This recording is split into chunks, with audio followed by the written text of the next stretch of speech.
Have you ever felt a cold so bone-chilling, a darkness so consuming, that even your happiest memories seem to vanish? That's the world of the Dementors, a place where despair takes form and hope is but a fleeting dream. Today, we're unraveling the enigmatic origins of these wraith-like creatures, delving into their mysterious connection to Azkaban and exploring the chilling truths behind their creation. But beware, the revelations may be darker than you expect. Join me on this journey into the shadowy depths of the wizarding world.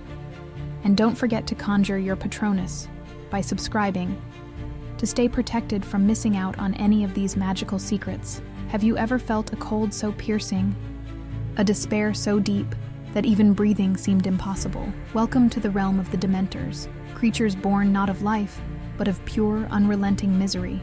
To uncover their dark origins, we must return to the cursed island where they first emerged, a place steeped in mystery and malevolence. Long before Azkaban became a prison, it was a fortress. Ekrizdis, a dark wizard with no equal in cruelty, chose the desolate island in the North Sea as his lair. Here, he worked in secrecy, performing twisted experiments steeped in forbidden magic. Sailors lured to the island were never seen again, their fates sealed within the shadowy walls of Ekrizdis's domain.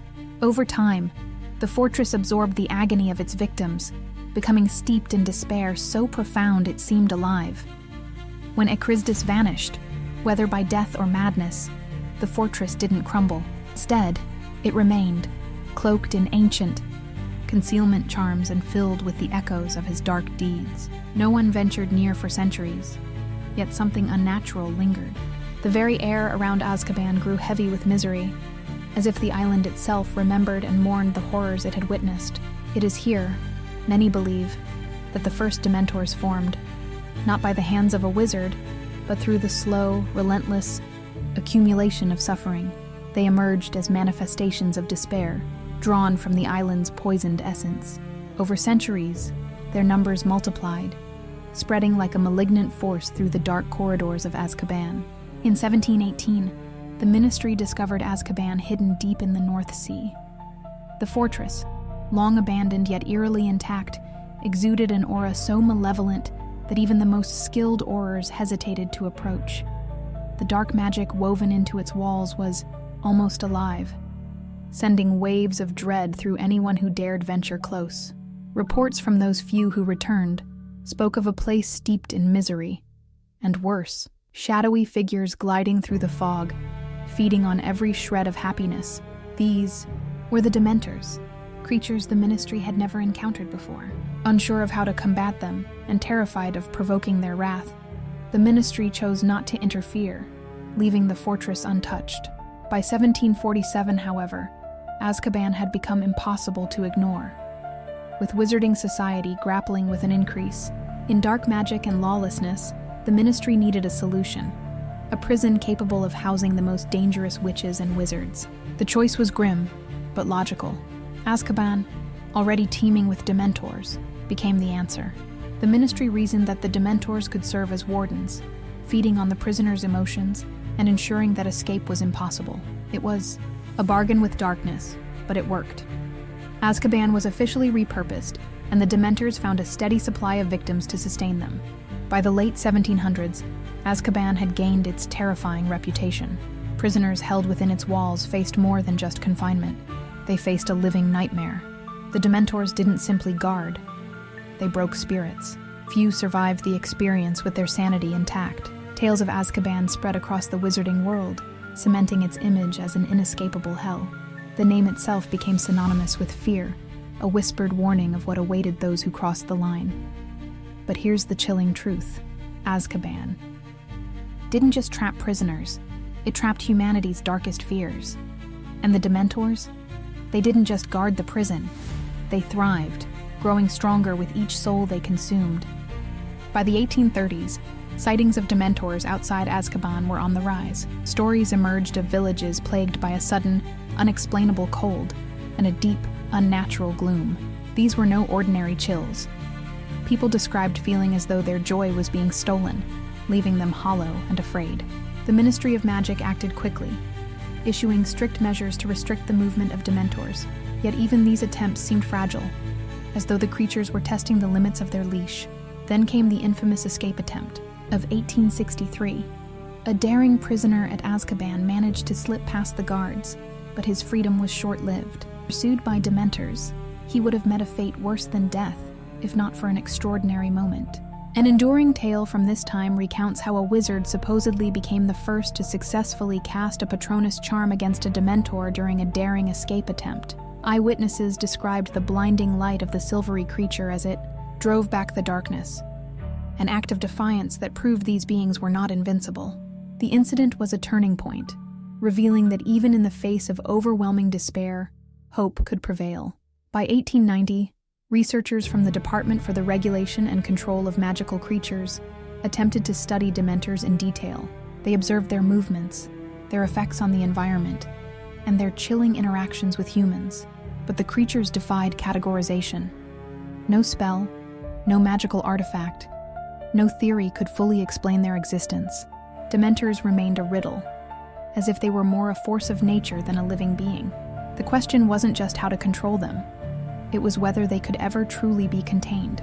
The early 20th century marked a time of rising shadows in the wizarding world, as Gellert Grindelwald's dark army threatened to reshape the magical and non-magical realms alike. In the face of such unprecedented danger, some theories suggest that the Ministry of Magic may have considered a desperate and controversial measure, calling upon the terrifying power of the Dementors. But could creatures of despair be trusted to maintain order? Or were they a risk too great to control? By 1945, the wizarding world had reached a tipping point. Grindelwald's dark army clashed with magical governments worldwide, and the Ministry made the rare decision to deploy Dementors beyond Azkaban. In a series of secretive missions, Dementors were sent to terrorize Grindelwald's forces, draining their resolve and scattering their ranks. Accounts from surviving members of Grindelwald's army describe the encounters as harrowing. Battling wizards was one thing, but facing creatures that fed on your very soul was something else entirely. However, this strategy came at a cost. Could creatures of such malevolence ever be fully controlled? There were whispers that the Dementors, while effective, began to stray from their orders, attacking indiscriminately. The Ministry, caught between necessity and the risks, kept these operations shrouded in secrecy. When the war ended and Grindelwald was defeated, the Dementors returned to Azkaban. But during their brief time outside the prison, they had become symbols of a desperate world willing to use any means to survive. The First Wizarding War was a time of unparalleled chaos and fear, with Lord Voldemort at the height of his power. Though the Dementors remained under the Ministry's control during this period, their presence loomed as a constant soul-draining threat, feeding on the despair that Voldemort's reign left in its wake. For the Dementors, this was a feast. Wherever devastation struck, they thrived, feeding on the lingering hopelessness. Villages fell silent, not just from fear, but from the literal loss of hope. The Ministry found itself in a precarious position.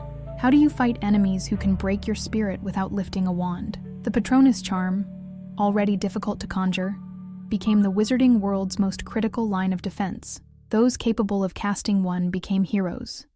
Their silver, guardians standing as beacons of hope against an encroaching darkness. Yet, even the strongest wizards found themselves tested as the Dementors, but Voldemort's reign was not eternal. In 1981, with his defeat at the hands of the infant Harry Potter, the wizarding world began to rebuild.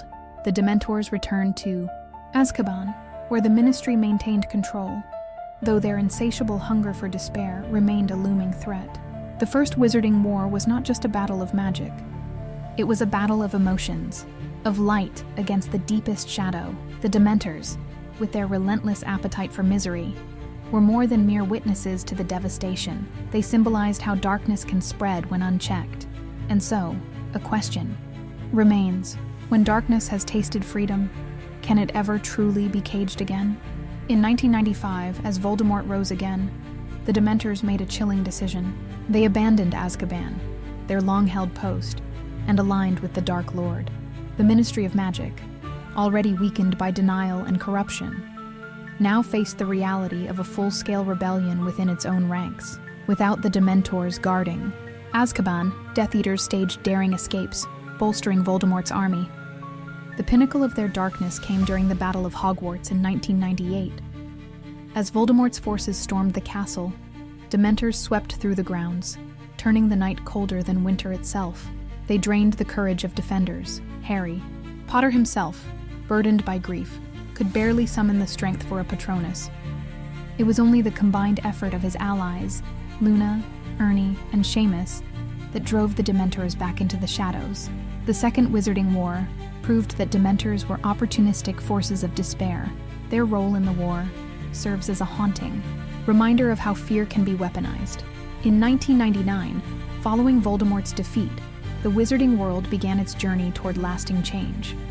Guided by Kingsley Shacklebolt's progressive leadership, many believe the Ministry of Magic replaced the Dementors in Azkaban with human guards, including Aurors, as the newfound peace made such reforms possible. By 2000, Azkaban had been transformed, its soul-draining horrors replaced with human guards, including Aurors, as calmer times allowed for such changes. It wasn't just a structural change, it was symbolic. The Wizarding world was rejecting fear as a weapon and seeking justice rooted in humanity, not terror. Yet, the Dementors didn't simply vanish. They retreated to remote areas, lingering like echoes of a dark past. In the early 2000s, the Ministry officially classified Dementors as dark creatures, restricting their movements. As the Wizarding world moved forward, the Dementors remained, a shadow waiting at the edge of light. In the modern Wizarding world, Ministry policies and protections have pushed them to the edges of society, yet their shadow continues to haunt the collective memory of witches and wizards alike. Efforts to understand Dementors have intensified. Researchers delve into their mysterious origins, hoping to uncover the secrets of their existence. Could they be eradicated? Or are they an unshakable force, bound to the darkest corners of magic? The more we learn, the more questions arise about their connection to despair and the depths of human emotion. Today, sightings of Dementors are rare, but their presence is felt in the tales whispered around Wizarding fireplaces. As the Wizarding world looks toward the future, one truth remains. The shadow of the Dementors reminds us that light is not the absence of darkness, but the strength to resist it.